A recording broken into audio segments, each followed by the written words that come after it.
Back mga ka-RK, nagluto na kami sa akong best friend na si Mia. Ito na Di-couple kami, amo ako naka-vlog.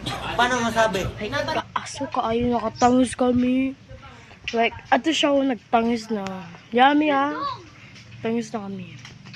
Hala, dabok! Dabok! Ah!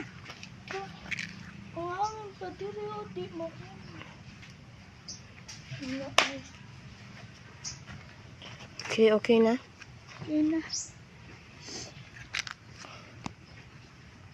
Maluto na totoo. Ang among soul guys kay Tig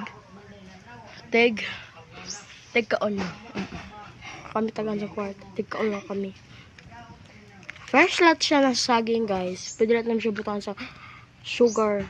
May mag-sugar kita sa Mia. Butan na siya. Kalami.